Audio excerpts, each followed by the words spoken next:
Welcome to Chillin' 101. We hope this video helps.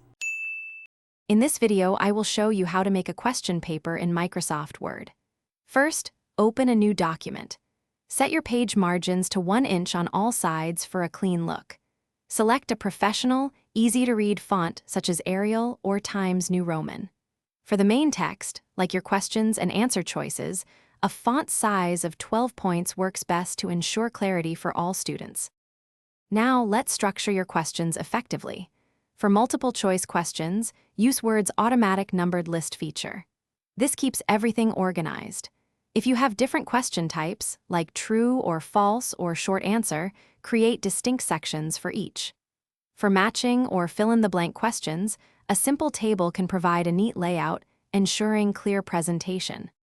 To make your paper more engaging, consider adding special elements.